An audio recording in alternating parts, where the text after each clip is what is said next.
Welcome to universal talkies. Raghava Lawrence ఈ పేరు వినగానే ఒక మాస్ డైరెక్టర్స్ కాంచనా, మున్నా ఇటువంటి సినిమాలు అన్నీ గుర్తు వస్తూ ఉంటాయి.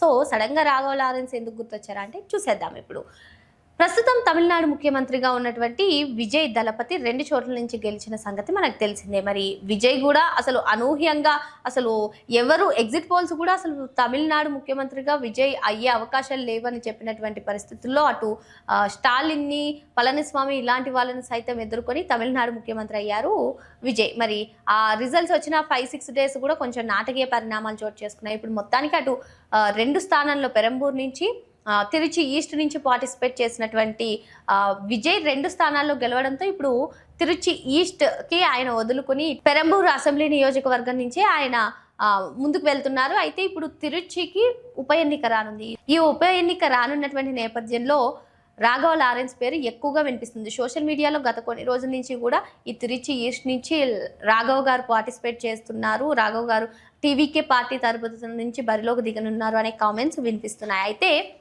దీని గురించి రాఘవ లారెన్స్ తన ట్విట్టర్ ఖాతాలో ఒక ఇంట్రెస్టింగ్ పోస్ట్ షేర్ చేశారు. ప్రస్తుతం తాను బెంజ్ సినిమాలో చాలా బిజీగా ఉన్నానని, 10వ తారీఖున ఈ సినిమా షూటింగ్ కంప్లీట్ అవుతుందని, తనకెంతో ఇష్టమైనటువంటి గురువారం రోజున పొద్దున్న 9:30కు తన జీవితంలో ఒక ముఖ్యమైన అంశాన్ని గురించి పంచుకుంటాను అంటూ ఆ రాఘవ లారెన్స్ గారు చేసినటువంటి ఆ పోస్ట్ ప్రస్తుతం సోషల్ మీడియాలో వైరల్గా మారింది. అంటే దీంతో పొలిటికల్ ఎంట్రీ సిద్ధమా, రెడీయా, పొలిటికల్ ఎంట్రీ ఇవ్వబోతున్నారా, ఇటువంటి కామెంట్స్ ఎక్కువగా వినిపిస్తున్నాయి. మరి దాని గురించే థర్స్డే రోజు ప్రకటించబోతున్నారా అని చెప్పి కూడా కీలక కామెంట్స్ అయితే వినిపిస్తున్నాయి. అయితే ఇంకొక విషయం రాఘవ్ గారి గురించి చెప్పుకోవాలంటే తనకెంతో ఇష్టమైనటువంటి అమ్మ పేరున ఆయన ఎంతోమంది అనాథలకు ఏ విధంగా సహాయం చేస్తారో తెలుసు.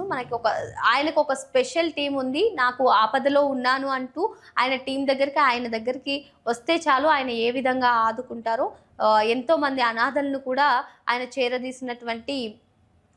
చేరదీసిన తనాన్ని చూసాం మనం. ఈవెన్ సినిమాల్లో కూడా అటువంటి నేపథ్యం ఉంటుంది. మరి ఇప్పుడు రాఘవ లారెన్స్ పొలిటికల్ ఎంట్రీ ఇస్తే ఏ విధంగా ఉంటుంది, మరి తిరుచికి ఈస్ట్కి కాబోయే ఎమ్మెల్యే ఆయనేనా అనేటువంటి క్వశ్చన్స్ కూడా రేజ్ అవుతున్నాయి. ఏదేమైనప్పటికీ ఈ గురువారం ఈ సందిగ్ధతకైతే తెరపడనుంది. మరి రాఘవ లారెన్స్ పొలిటికల్ ఎంట్రీ ఇస్తారనుకుంటున్నారా, ఏమనుకుంటున్నారో కామెంట్ చేయండి.